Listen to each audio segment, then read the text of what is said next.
object, they will feel the same sensation, the color. If I need the right conditions for judging the color red, do I also need the right observers, or am I appealing to the notion here of an ideal observer with a good or at least average human eyesight and color discriminations? That's right. In the case of observing color, a qualified observer must have normal eyesight. In the parallel case of judging moral quality, the parallel would be a normal functioning faculty of sympathy, or what we nowadays call empathy. Hume maintains that while some virtues and vices are natural, others are artificial. How do these differences work themselves out? In the case of natural virtues, now we've already seen that Hume's definition of virtue is a character trait which we naturally feel a pleasing sentiment towards. Whatever action or character traits that nature has equipped us some natural sentiments of approbation or pleasing sentiments towards, they are natural virtues. Well, what then would constitute an artificial virtue? An artificial virtue is a character trait which we feel a pleasing sentiment towards. But this feeling is not naturally generated, but it is generated via the artifice of education, maybe even public propaganda. What makes a virtue artificial is the sentiment, the approving sentiment towards it is the source of the sentiment.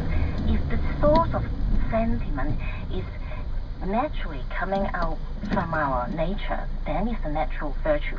But if the origin of this approving sentiment toward this character trait is partly out of our nature, partly amplified or extended by education, cultivation, that makes these character traits which we approve of artificial virtue. So a willingness to pay taxes, for example, that would be an artificial virtue. Yes, that's right.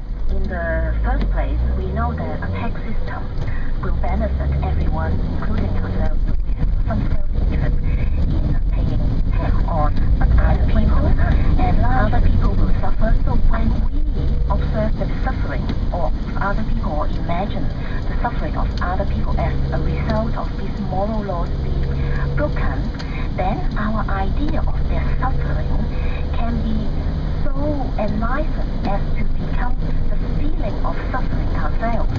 So in imagining or in observing the suffering of others via our sympathy, the mechanism, our sympathy can actually turn our observation or our idea of other people's suffering into a real suffering and emotion, negative emotion in ourselves. And it is this negative feeling we develop in ourselves via the mechanism of sympathy makes us disapprove the breaching of those laws. Just finally, Norbert, there is so much in Hume's moral thought that seems to rely upon getting in touch with other people's feelings, with entering into their feelings. This means that it's not really a moral philosophy for deviance, say. It's a very social moral philosophy. It's about polite society, it's about conversation. Yes, so if we imagine a group of beings who are incapable of empathy, then the moral philosophy or the moral system for them would be entirely different. So in Hume's philosophy, he assumes that people in general is capable of sympathizing with each other. Well, more of Hume and his moral philosophy on our website at abc.net.au/rn/philosophers zone.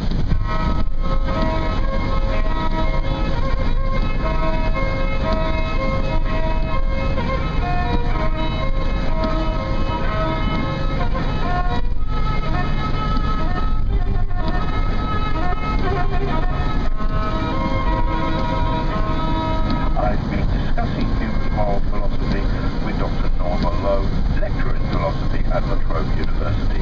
Norma, thank you very much indeed for being with us today. Thank you, Alan. The Philosopher's Zone is produced by Tyler Slavin. Could not say definitively if it was there. If it turns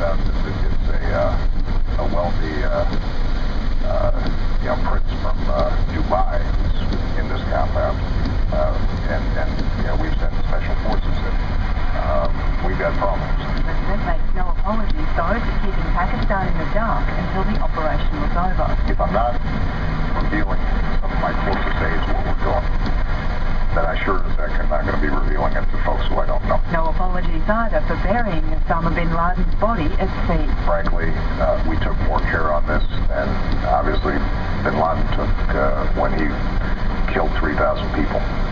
He didn't have much regard for how they were treated and desecrated. But that, again, is something that makes us different. Barack Obama says, for all the nerve, he never lost sleep over bin Laden's death. I think that anyone who would question that the perpetrator of mass murder on American soil didn't deserve what he got needs to have their head examined. Justice, he says, was done, and part of the president's legacy, at least, was laid down in history. This is Jane Cowan in Washington for PM. The situation in Yemen drags on and the haggling is costing more lives. Despite a transition plan laid out by Yemen's neighbours in the Gulf Cooperation Council, President Ali Abdullah Saleh is showing no signs of moving. Overnight, eyewitnesses say more than 20 demonstrators were injured and at least one person killed in clashes between protesters and security forces in the southern city of Taiz. Hamza Shargabi is a doctor who's been involved in the protest movement in the Yemeni capital. A short time ago from his home in Sana'a, he spoke to me about the impasse between demonstrators and President Saleh's regime. The GCC initiative and so many initiatives like it was not targeting the people as much as it was targeting the regime and leveraging the regime, unfortunately. And funnily enough, the opposition has been giving so many Concessions? they were giving in to whatever they were told by the regional and by the international community. And the regime has been more and more stiff about it. So for the moment, the regime would like to make, as the leaks are showing, ridiculous changes to the initiative. To make things clear, the protesters all around the country have refused to deal with this initiative since day